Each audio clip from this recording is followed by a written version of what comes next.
this blessing. So we are live today. Tapos ng rally.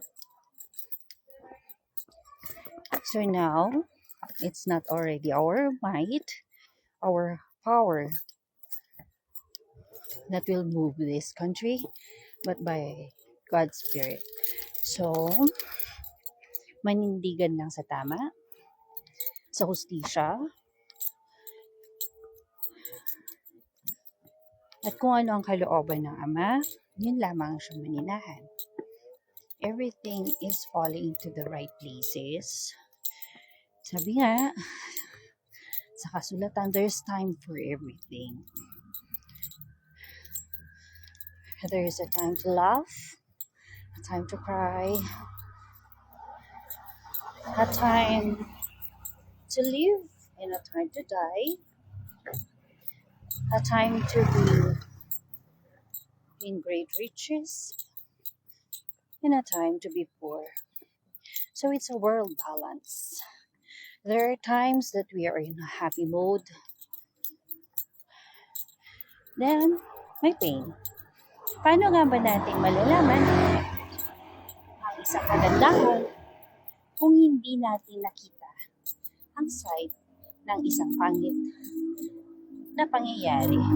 Mapangit mo. Nakikita natin. So, we cannot differentiate things if we do not experience them. Paano natin malalaman ng isang bagay ay injustice kung hindi natin alam kung ano ang hustisya? So there are times that I have also undergone such things in life. Paano ko ba nga naman malalaman ang isang taong marunong magmahal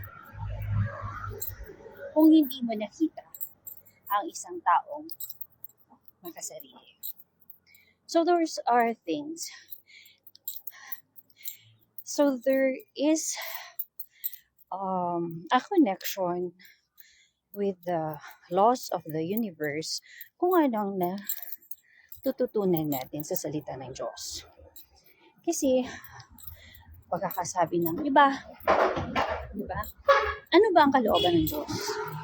Sabi nila, ang Diyos daw ay Diyos ng pag-ibig, tama. But it's half truth. He is also a God of severity. Ibig sabihin, kapag hindi ka na natili sa kanyang kalooban, you have to face the consequences of His wrath. Kaya nga, ginawa ng Diyos ang impyerno kasi doon papunta si Satanas. What did Lucifer did? He did not follow God's will. Sinunod niya kung ano yung gusto niya. Gusto niyang i-overpower ang Diyos. Pinagkatiwala sa kanya ang bundok ng kayamanan. So, he was entrusted with such power, such privilege.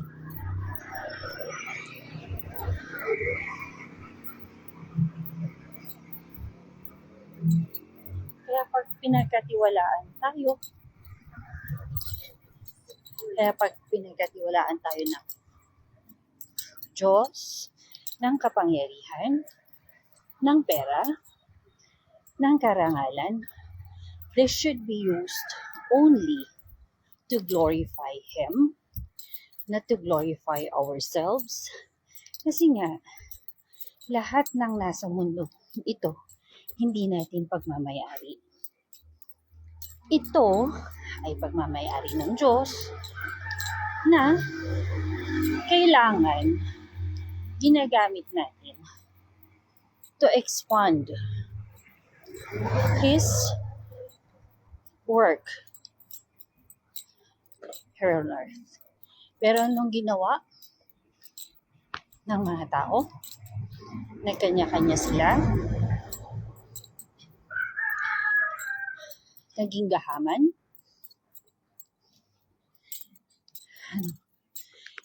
For self-interest na lang ang ginagawa. Which is the satanic or the demonic seed na nakatanim sa bawat isa. Nevertheless, you are repented. And the seed of Satan that was in there will be removed. Di ba ang magnanakaw, ilagay mo man yan sa pinakamababang posisyon. Magnanakaw pa yan. Lalong-lalo na pag ilagay mo pa siya sa mataas na posisyon. You may entrust him. Pero pag sa puso at isipan niya, hindi siya nagbago, magnanakaw at magnanakaw pa rin yan. Pag wala siyang takot sa Diyos, he was not baptized, he was not repented. Ganun talaga mangyayari. Ganun ang mangyayari. We are not. Pero ang problema natin, ano ba ang makokontrol natin? Makokontrol ba natin ang puso't isipan ng iba? No. Ang makokontrol lang natin ay ang ating sarili. Right? We can just influence, tell them, magpagamit tayo sa Diyos para ma-relay yung message. But we will never, or we can never force them to do our will. Kasi yun nga, ang image ng Diyos sa atin. Ano yung image? Yes? We have the freedom of choice. Sabi nga, turo sa amin ni Pastor, hindi ka hahatakin ng Diyos sa langit kung ayaw mong magpakabuti. Hindi ka rin naman niya itutulak sa impyerno dahil sama-sama ka. It will always be our choices. Diba? Choice mo bang maging mabuti? Choice mo bang maging masama? Choice mo bang maging kabit ngayon? Or choice mong manatili? Choice mo bang magnakaw? Choice mo yun. Kung sakali man, sinabi ng mga drug addict, napilitan lang kami. It is still their choices. Choice din ng mga addict ang ganyan. So, pero, bakit tayo galit? Why is it that we are very angry? Kasi napapahamak ang mga kabataan. It is because children are not yet mature enough to choose. So, as parents, as teachers, as leaders of the community in our country, we have to be the role model, diba? Sa mga kabataan. So, kaawa-awa yung mga batang kriminal ngayon. It's due because of the negligence and irresponsibility ng mga parents, ng mga guardians, ng mga leaders of our country. Umpisahan na lang natin sa mababang. Because a community starts with a family. So, kapag ang kalooban ng Diyos ay ang dapat ang lalaki ay maging head ng family, he has to do his work. And a woman should support the man. Ganun yun. Pero anong nangyayari sa mundo ngayon? Nagiging babae ang lalaki and he is dependent with the woman, which is the satanic rule of this world. So, ganun yun, di ba? Ang sistema, Diyos, ang ama, ang ina, and then children. Pero anong nangyayari ngayon? The system that's being happening is, yung demonyo, yung nanay, nagpapaloob na yung kalalakihan below, right? Which is wrong. Kaya, ang mga kabataan, nawiwindang kung ano ang tama, kung ano ang tamang katuruan ng Diyos. So, everything boils down to the father of the family, the leader of the family. So, dapat ang leader ng pamilya mo, ang tatay, mismo ay may takot sa Diyos, hindi mahina. Higit sa lahat, he handles the family well. So, kaya nga bakit pinarusahan din si Adan when Eve sinned? It's because the responsibility of Adam is to protect and provide for his wife. Ang hindi lang pinakita sa Biblia is bakit? Why is it na mag-isa si Eva? Nagkaroon ng pagkakataon na mag-isa si Eva. Hindi niya kasama yung asawa niya. Why? Doon na pumasok yung temptation. Doon na pumasok na hinaengganyo si Eva, tama, kasi bata pa siya. So, walang nag-guide sa kanya. Right? Walang nag-guide. Kasi ang mag-guide talaga dapat sa kanya is si Adam. Because due to their infancy, yung isip bata pa ba sila, they tend to separate ways. Gagawin ni Adam ang kanyang gawain, gagawin din ni Eva ang kanyang gawain. Diba? So that is where the devil came in. Divide and conquer. Gawain ng CPP-NPA yan.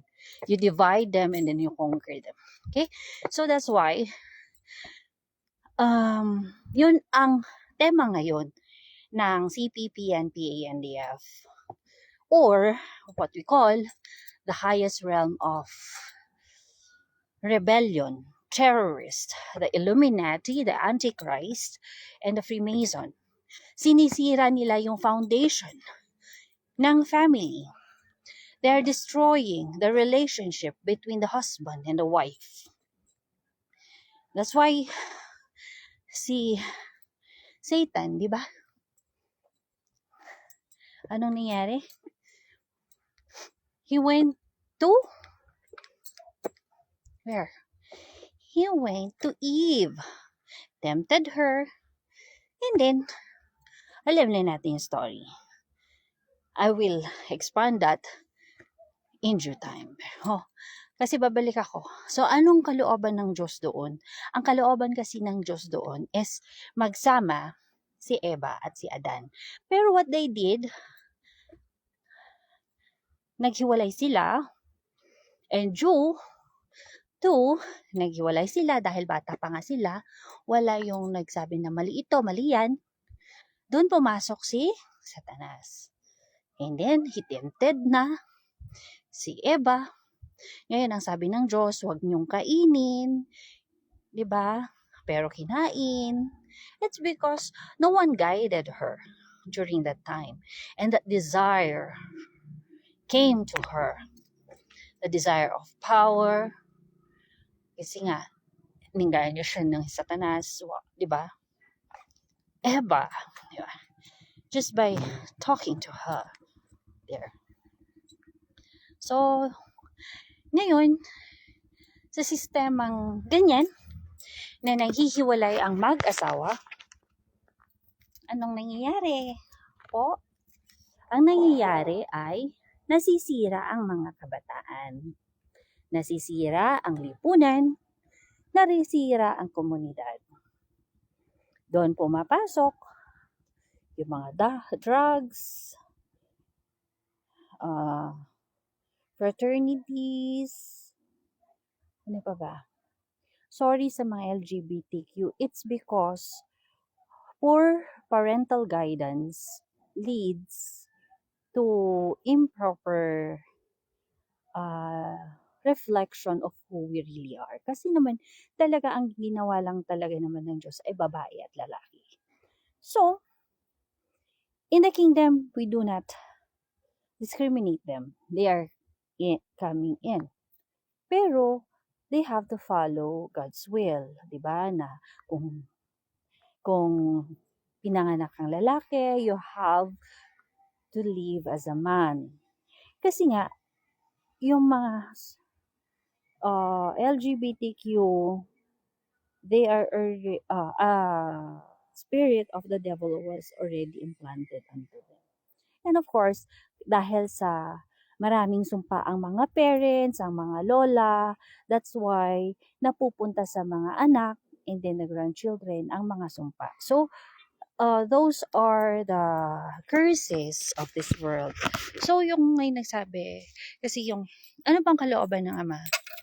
Ang tunay na kalooban ng Ama, ang lalaki magiging ama, ang babae magiging ina. And then they will be joining together so that they will have children. So yun naman talaga. So paano yung lalaki sa lalaki, babae sa babae? It's just because of feelings. Doon pumapasok si demonyo sa feelings, sa emotions, 'di ba? Na hindi na natin naiisip kung ano ba talaga yung batas ng Diyos, ano ba talaga yung kalooban niya, which is kailangan hindi intindihin eh. I-surrender mo kung ano yung pagkatao mo sa taas. You have to surrender, repent, isolate. Actually, what I am doing now is isolation. Isolate. God will reveal things, kung ano ba yung kalooban niya para sa atin. Ngayon, nasa atin na yun. So, hindi naman tayo tinulak ng Diyos na maging gay or maging tomboy, 'di ba? It is how our parents, our community, our leaders nurtured us during those times. While kasi ako din naman nung kabataan ko, I felt also yung mafe-feel mo talaga nandun kasi yung seed na demonyo na magkakaroon ka ng katomboyan. Pero I'm just so blessed, sabi ko nga sa inyo, nandito ako sa Philippines.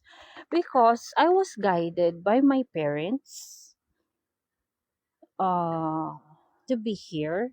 I was guided by our priest in the Catholic, Father Flamin, during those times.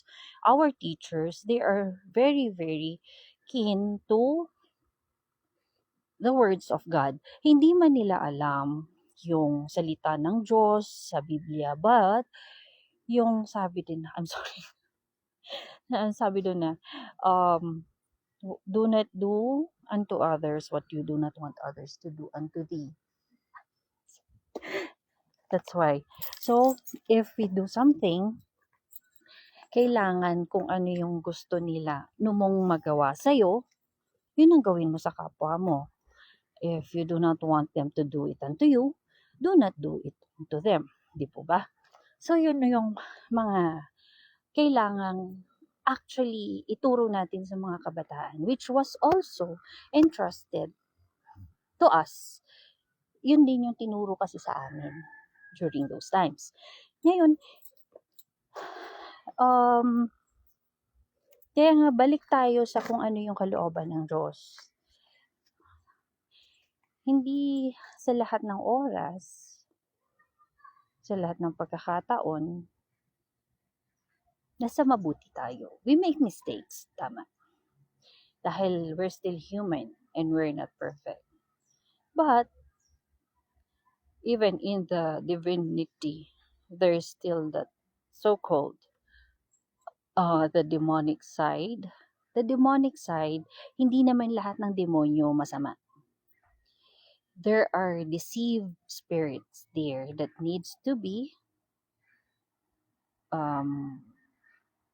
taught para demons, you have to teach them how to love, show them how to love, and they will transform. That's the one of the biggest and grandest miracle. A human being, if he or she repents, yun yung pinakamalaking accomplishment sa mga anak ng Diyos. It's not yung nagpatayo ka ng bahay, marami kang pera, ang taas na ng posisyon mo, meron ka ng sasakyan, you own the world, you're an emperor, you're a king. No, the most important thing there is, if you rule or you're there, did you try, nagpagamit ka ba? Nagpagamit ba tayo sa Diyos para mabago o magrepent din ang ibang tao? Yun yung mahalagang success sa ating buhay. There. So, ang masasabi ko lang,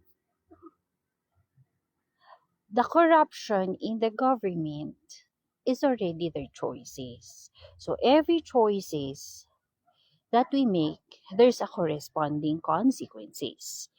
So, ngayon, pinakita naman niya sa mundo ang kasamaan ng mga leader natin sa Pilipinas. At least nakita na rin naman ng Diyos, di ba? Of course, that God already knows. So now He's exposing. Ang mga anak ng Diyos, they are standing boldly, bravely, to expose the evils of this world. So that's God's will. Ang will naman ng iba, mabait ako. Magkaiba yung mabuti sa mabait ha. Ang mabait, yung mabait, tahimik ka lang, malumanay ka magsalita. Pero when it comes to evil na nakakaharap mo, tahimik ka.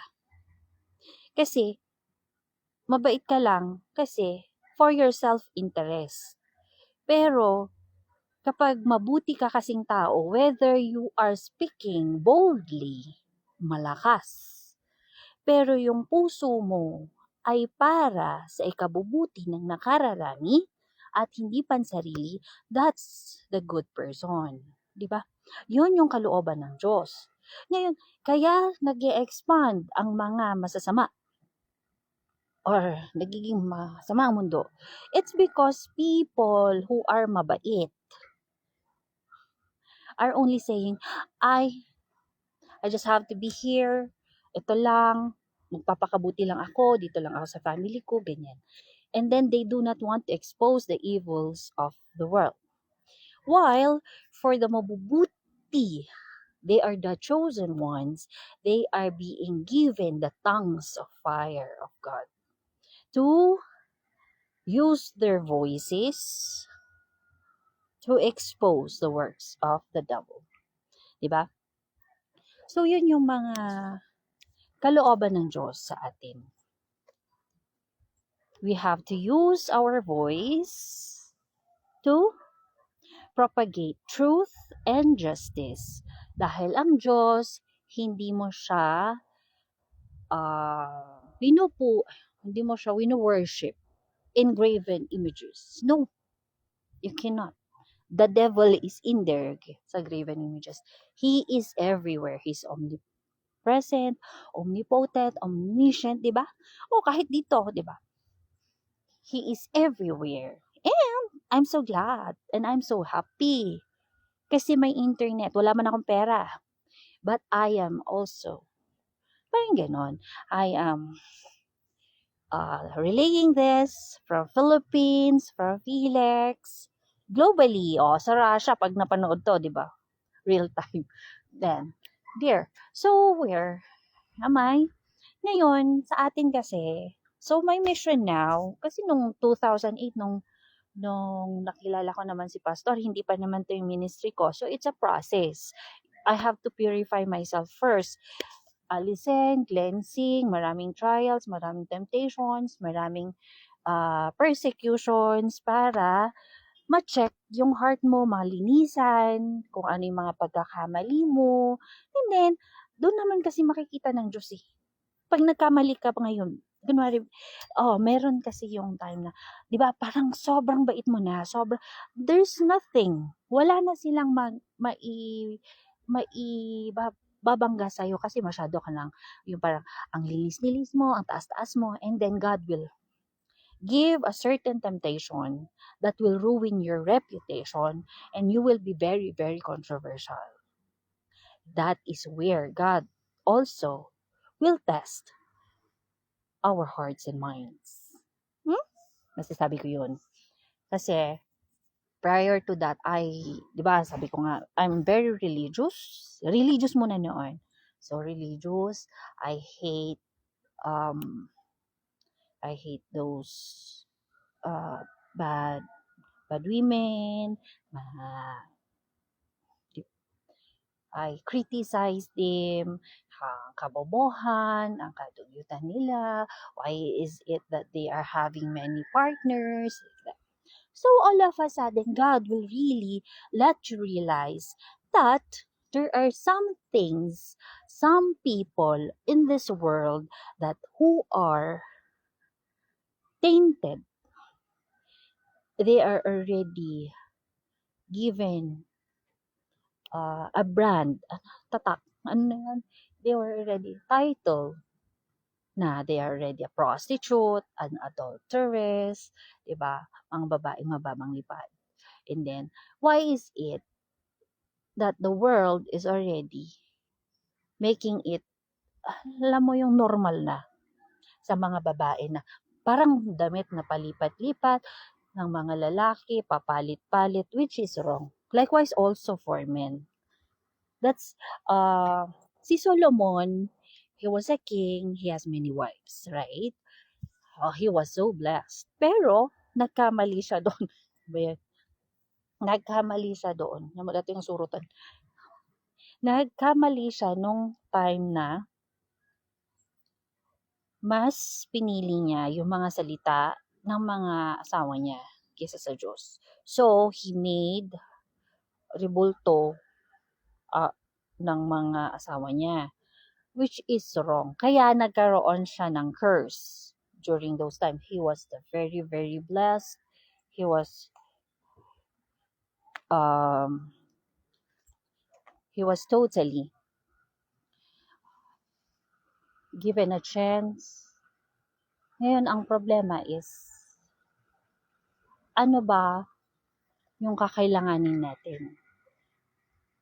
Ano ba yung dapat nating gawin? 'Di ba? So, those are the times na siguro bigyan natin ng pagkakataon na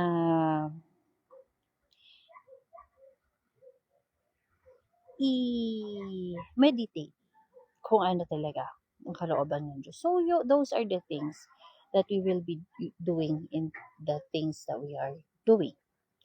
Kung ano ang kalooban ng Diyos. Actually, mayroon akong ka-work dati. Hindi ko pa kasi alam to. Dapat everything that we are doing is we have to ask, is this God's will? Is this the Father's will? Parang ganon. Will ba ng Diyos na maging ganito ako? Ito ba ang plano ng Diyos? So, what I will be telling is, you always have to ask if it is God's plan for you, if it is God's will, di ba? So, ang pagkakataon na to, para lang sa ikabubuti ng bawat isa sa atin. So, my ministry, during 2008, ako yung feeling ko noon, ako na yung feeling mo, ang linis mong girl. Feeling mo, ang tali-talino mo. But God made me the stupidest. When ako na yung pinawa niyang pinaka-marumi, pinakatanga, pinakabobo. Kasi my pride of life was very, very high during those times. Alam niyo ba ang seed ng demonyo ay ang pride of life? Ako, wala na ako ngayon. Aanhin ko ang pride of life ngayon. Kung ang kaluluwa ko naman, diretso sa impyerno. Ay, life is so precious, is so short, that every single minute, every single second, we have to make use of it para sa ikalulugod niya. And what is that? To save people. Pero paano nga tayo makakasave ng iba kung tayo mismo hindi pa na-save? Paano tayo magpipreach ng magpakalinis ka kung tayo mismo hindi pa malinis sa loob? Paano tayo magpipreach na you have to make a better family kung mismong pamilya natin wasak, durog? How can you preach love your enemy kung mismong ikaw hindi mo mamahal-mahal ang enemy na nasa tabi mo? Nasa loob ng bahay mo, di ba? So, those are the things. How can we preach a leadership kung mismong tayo, hindi tayo leader? How will we preach good brotherhood kung tayo mismo, hindi tayo naging mabuting mga kapatid at naging mabuting mga, how can we preach good workmanship, work ethics kung mismong tayo sa trabaho, hindi tayo modelo ng mabuting trabahador? So, before we look on others, we have to look on ourselves first. Kasi ang pride of life, ako na. Yan. Actually, Ama, purge me, di ba? Purge me from all the filthiness of this pride of life again. So sa akin kasi I already entrusted to use only my voice to propagate.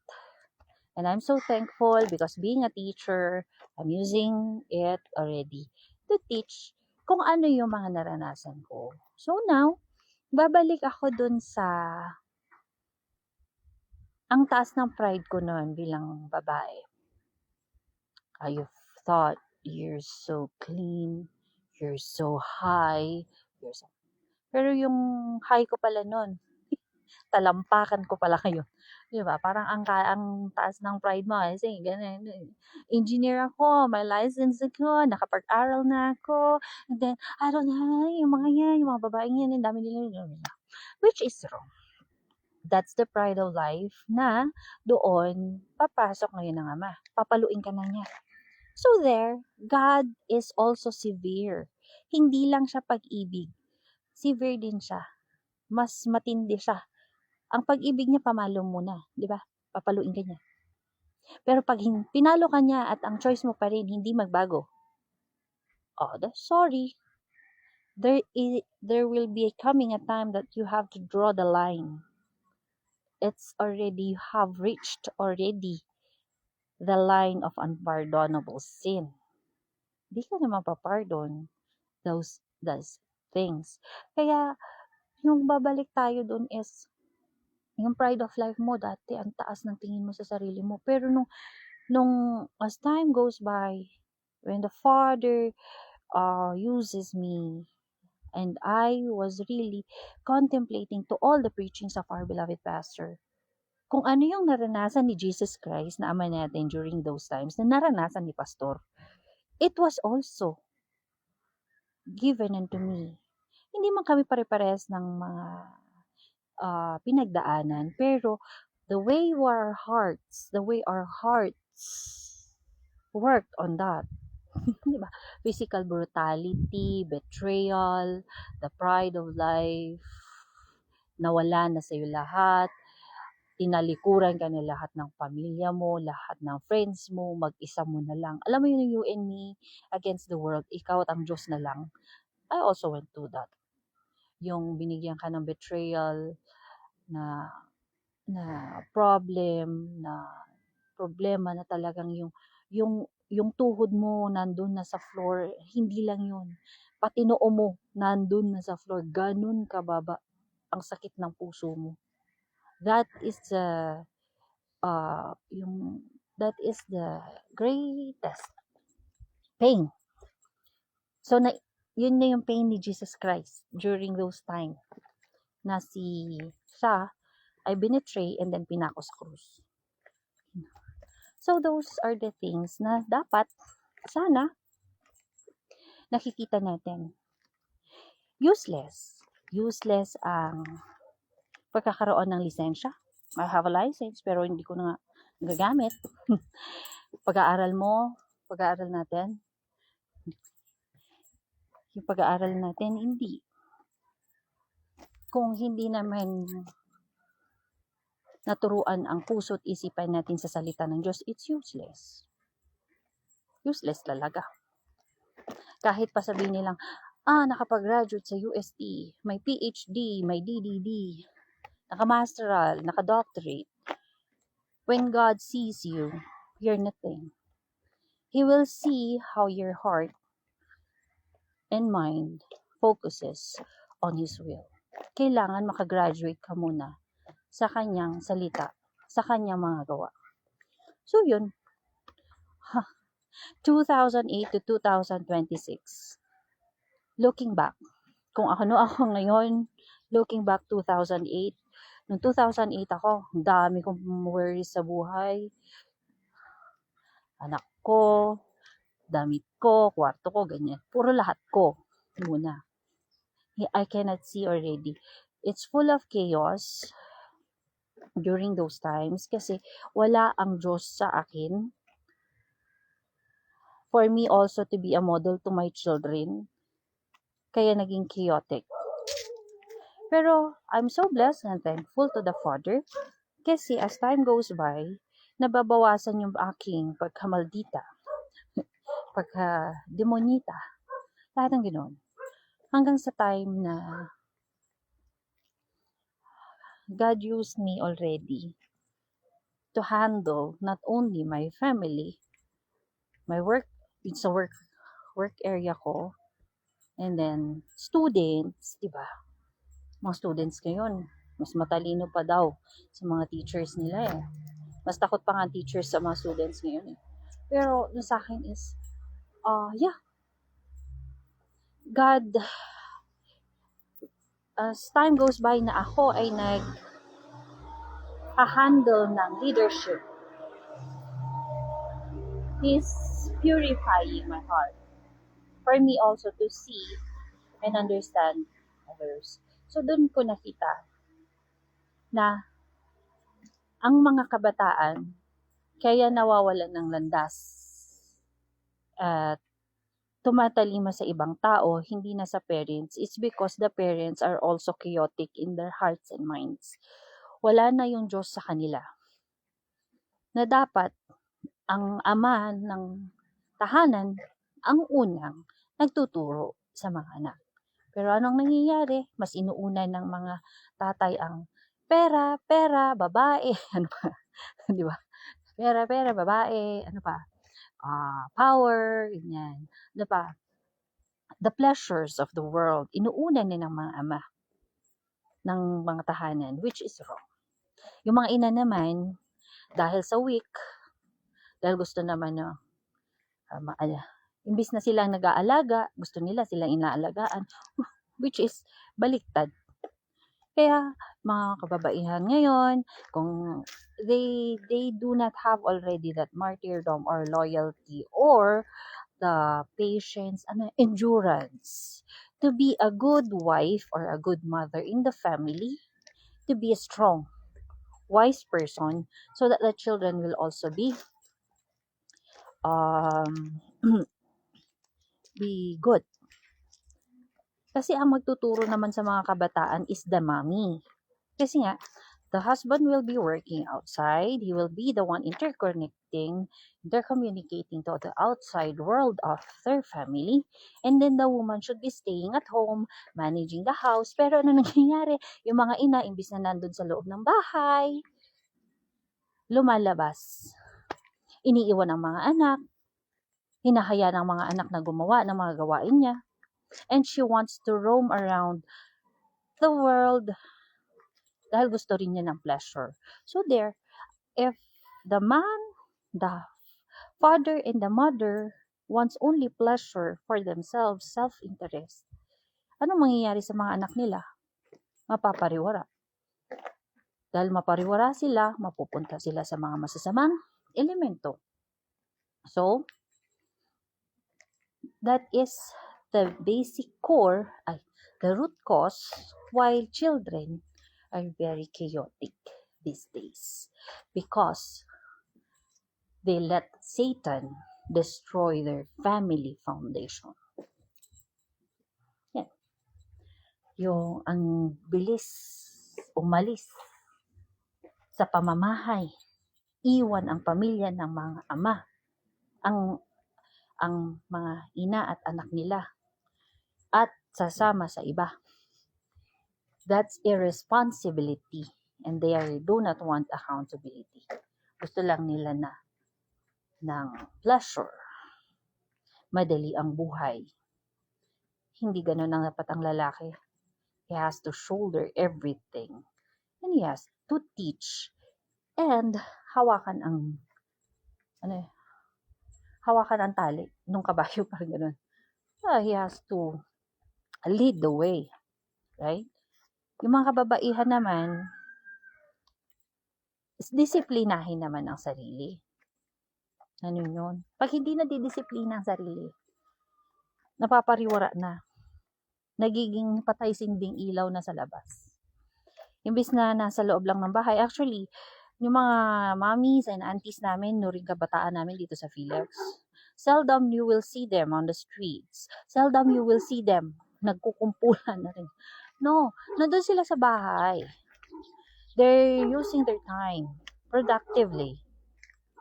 And then they are really focusing na nagluluto sa mga asawa nila dahil sa baon nila. They are focusing in serving the children, going to school.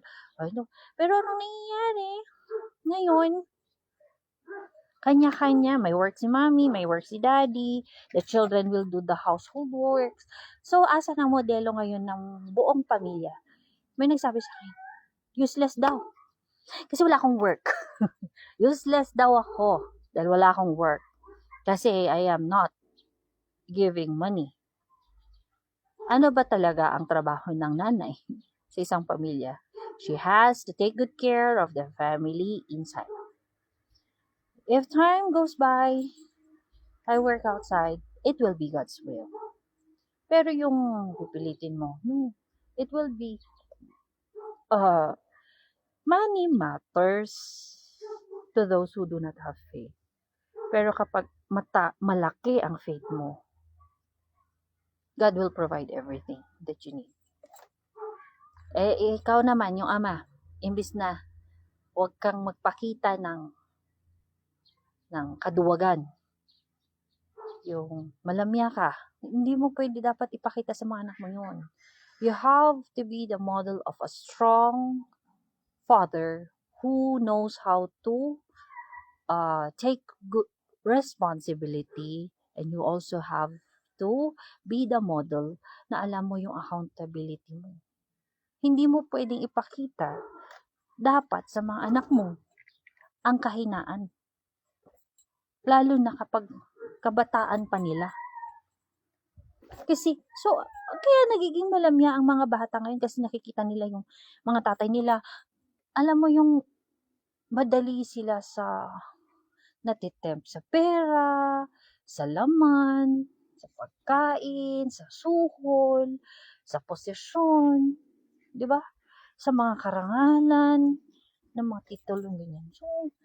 So, there is something that you have to do, that you have to na kailangan mong i-overcome yun kasi ituturo mo rin sa iba kung paano mo siya na-overcome. Pero hindi mo siya maituturo through words. They have to see it. They have to see, kasi makikita mo doon you can see a man and a woman if he's a weak one, a coward one, a strong one, or a warrior, di ba? So, hindi mo lang makikita sa pananalita yan. Nakita mo kung gaano ang tindig niyan. So, magkaiba kasi yung try. Try to see. Me, I'm trying to see yung pananalita ko during 2000, bata-bata yun, isip bata yun. Compared to now, na medyo nag-mature na tayo. And I know, I'm still learning, I'm still trying, I'm still seeking, and I'm still praying to Almighty Father for me to be given teachers who have higher knowledge than I am because I really want to learn more. Hindi ka hindi ka makaka-relate dito kasi kung ma-pride of life ka at gusto mo, ito lang ang buhay mo at ayaw mong mag-aral, patay ka na nun. So, the true life is we have to humble down ourselves. Walang lisensya, dahil marami pa tayong gustong matutunan. God is the wisdom. He's all around the world. Marami pa. Actually, for now, I'm assessing myself. I'm still kulang pa. Ang kaalaman ko, mababa pa. So, bakit ako magmamayabang? 'Di ba? Bakit ako magmamayabang? Wala pa nga akong sakalingkingan ng mga nalalaman, ng mga kailangang malaman. So, those are the things that we really need to have. To see na ang pride of life is nandun eh. Doon tayo inatempt ng demonyo. So, the lust of the flesh, the lust of the eyes, di ba? Gusto ko yun. Dati gusto ko rin yung window shopping. Alam mo yung tipo na pag may pera ka, you have to go out. Thank you, Father. At least I'm cleansed with that. Ngayon, the necessary thing. So, you will be cleansed from every aspects of life for us to be a teacher for everything. Hi, Roxette. Nandito lang ako. So, everything is already settled, being done. So, ngayon, I'm so thankful because the Father has opened the opportunity for me to learn more languages and for me to learn Chinese. O, di ba? So, hindi ko inakala na ang wish ko, na ang gusto ko nung high school, na makapag-aral ng mga iba't ibang lengguwahe ng mundo, ay nandito lang sa cellphone ko. Ngayon, di ba? That's 1994 to 1998. Yan yung high school life ko. Yun yung wish ko. I was really nag-shutdown pa ako. Actually, the first one that I want to learn is Italian and then Spanish. Meron ako notes about that. Pero now, I'm so glad, I'm so grateful, I'm blessed. The Father can instantly, di ba? In just a click on our cell phone, we can learn Russian, German, Chinese, Japanese, di ba? Nihongo, Mandarin, yung mga languages nila. So, I'm so blessed. Thankful. So, yun. Kaya, sa mga kapatiran, kung anong kalooban ng Diyos sa buhay mo, accept it, go to your room, pray, kneel down. Maraming trials. Hindi ka magiging strong pag walang trial sa buhay. Hindi tayo mananalo sa laban kapag walang bakbakan, di ba? So, yun ang pa natin. So, it's a matter of, ang blessing lang naman kasi sa akin, God is teaching me how to win war bloodlessly. Yes, you win war for people to understand and make their own choices. Hindi natin pilitin, balik ako doon, kung ano yung choices nila, hindi natin pwedeng pilitin. We are just there to expose. Ito ang consequence, ito yung ginawa mo, ito yung ginawa. So, it is already his choice or her choice whether she will remain on that path or she will go to the right path.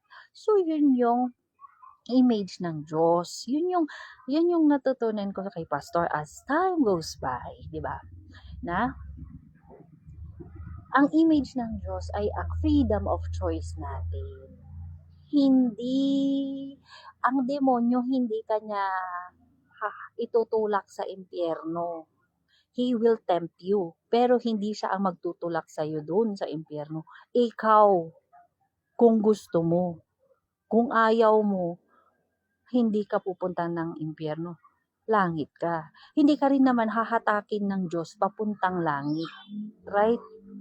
He will let you see the path, pero it is your choice kung pupunta ka doon. Hindi mo pwedeng isisi sa demonyo, isisi sa iba, isisi sa Diyos ang mga nangyayari sa iyo. No, it was your choice.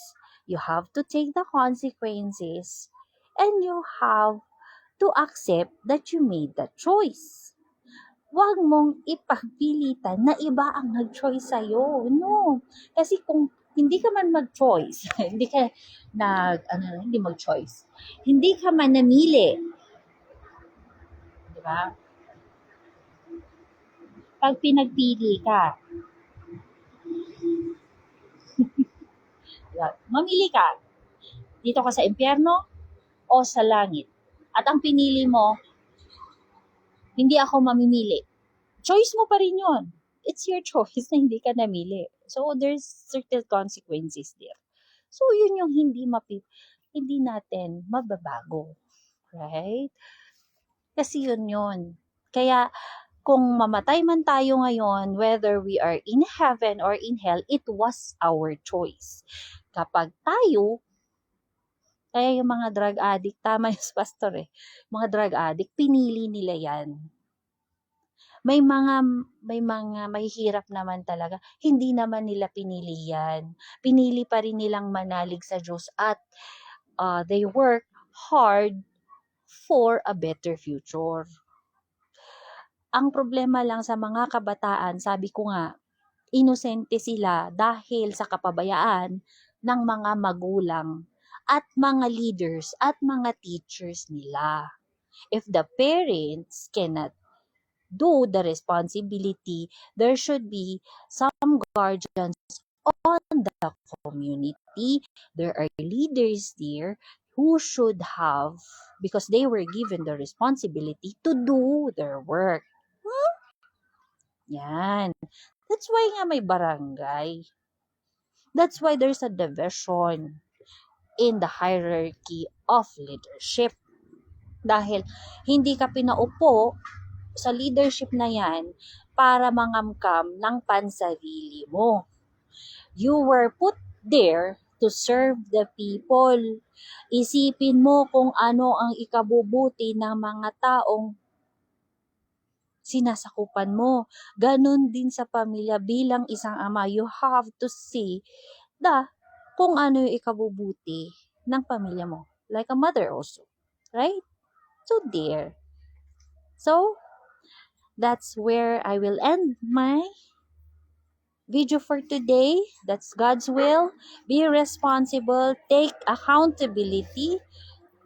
Learn the responsibility of all our given ministries. Kung tatay tayo, dapat alam natin.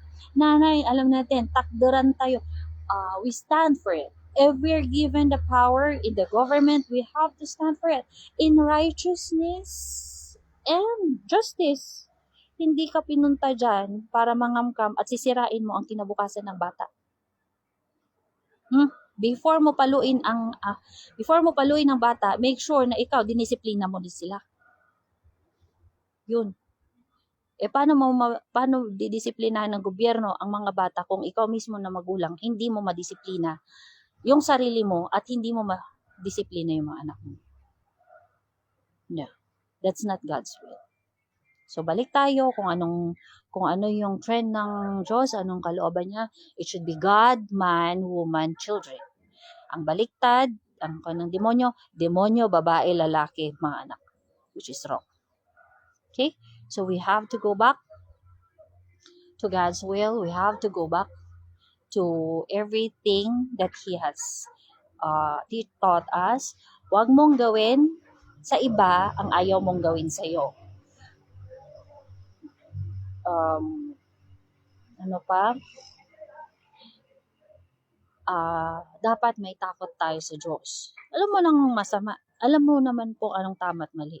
Ituro mo. Pero hindi mo pwedeng ituro sa iba na hindi mo muna tinuro sa sarili mo. So there, be a model, be a standard. Hindi mo mapipilit ang iba na maging mabuti kung sabi ko nga, tayo mismo hindi nakakakitaan ng kabutihan. So there, yun lang masasabi ko, sana sa bansa, sa parents ha, sa community, sa bansa natin, what happened for the 3-day rally. BBM, it's already your choice. Alam mo na kung ano dapat ang choice mo. Whether to do good, kasi meron ka pang ilang buwan, may isa pang taon, mahigit. And it's your choice whether to go to the Antichrist and being a tuta of them. So, nasa iyo na yun. BBM, ikaw ang presidente. Ikaw ang nandyan sa ulo. Kung mahina ang ulo, sigurado wasak ang mga nasa baba. Kung mahina ang leader, sigurado watak-watak ang tao. But if the leader is righteous, may takot sa Diyos, kayang panindigan ang prinsipyo, kayang ipagtanggol ang mga inosente laban sa mga kriminal, the world will be peaceful. Yun lang. Yun lang masasabi ko for now. So thank you, Father, for the blessing of a live video. So from Felix to the world, mga kapatid, sa Russia, sa Ukraine, sa Israel, yes, the world is in chaos. Stand strong, the Goshen is already established. Sa mga kapatiran around the world, alam nyo naman na tayo ay talagang dadaan sa mga pagsubok sa buhay. Kanya-kanya tayo, hindi tayo pare-parehas. Pero yung puso natin, kung ano yung nararamdaman nating sakit, halos pare-parehas yan kung ano yung naranasan ng ating Ama ni Jesus Christ during His time when He was betrayed. Likewise also kay Pastor, when he was betrayed, when he was also tortured by his siblings, di ba? Nung lumalaki ang kingdom, ganun din naman sa atin. The first persecutors of us is our family. Di ba? Yeah, gaya ni Pastor, family din niya. Gaya ni Jesus Christ, pamilya din niya, hindi na naniwala sa kanya. So, those are the trend. So ngayon sa mga kapatiran around the world, sa US ngayon, sa Britain kasi there's a heat wave. That's biblical already. The heat wave is already there. It's because they're not planting more trees. Kaya nga di ba tinuro ni Pastor sa atin, we have to plant trees. We have to be sure that we are following God's will. Sa mga kapatiran ko, sa Canada, Australia, Asia, China, Japan, North Korea. Sa North Korea, si ko naman, Kim Jong-un. North Korea, South Korea, ano pa ba? Sa Africa, di ba? South America, Brazil. Yan. Sa mga kapatiran around the world, Hong Kong. Yon. Alam ko, before that, Arlene Caminong Stone, are you still alive? I'm still here. Live ako ngayon. I hope I will be seeing your page. Praying na sana nakapag-isip ka na at wag mong sisirain si Pastor. Sinira mo na nga. Nagpabayad ka pa sa CPP. Well, ganyan talaga. Arlene, sana, 'di ba? Pina-investigate mo pa nga kung ano ang ranking ko sa kaharian sa KOJC. Anong sabi mo? Ako yung pinakamababa at nawawala na ako sa linya. Nawawala na ako sa listahan. But I'm still here, proving na tama si pastor. Tama ang kanyang katuruan. You have to do it. We have to follow the will of God kahit na nasa bingit na tayo ng kamatayan, kahit na mamatay na tayo. We have to do our responsibility and ministry. Right? So sa mga kapatid around the world, be brave, hold on to your faith. Talagang ganyan, maraming pagsubok. But if you want to get stronger, always ask God's help, pray, and then kapag hindi nyo pa kayang pagbasa ng Biblia to understand other things, focus sa mga katuruan ni Pastor, watch and watch and watch until you are fully grown in the words of God, and then God will just use you in your areas of responsibility. Kasi sabi nga ni Pastor, kung saan tayo pinunla, doon tayo magbubloom. So, kung saan tayo ngayon, doon tayo magbubloom. So, sa mga kapatid around the world, kudos, rise up, Kingdom Force, we are here. So, ang kalaban na natin after the CPP is the Illuminati, the Freemason, the 13 families, the Rothschild, Rockefeller, at ang pinakaulo nilang reptilian head. Di pa natin alam kung ang pangalan niya. So they are the ones ruling this world and they are the ones making us pawns. But now, I'm so thankful I'm not their pawn. Nakaalis na ako kay Pastor. Kaya ng mga kapatid natin. So we will not be used by the world kasi ginagamit nila yung pera. So I'm not part of the system. So now, if the devil is using the internet, I am also using the internet to propagate God's will. Diba? Ganyan, Pastor. Salamat po, Ama, for everything. I give back all the glory, honor, and praise to our Almighty Father, our Lord Jesus Christ, who is now our beloved Pastor in His Apollo Sikibuloy. Second coming na to. So, salamat Ama. So, it's already the gathering of all sons and daughters around the world. The Goshen is already fixed.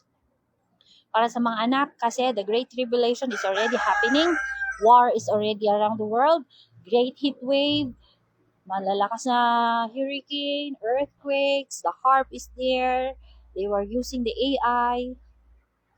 Anong gagamitin natin? We raise our voices in praise and worship dahil ang AI hindi niya makokopya ang boses ng Diyos sa mga anak ng Diyos. Okay? He may copy your words, but the Spirit within us, hindi makopya ng AI yan.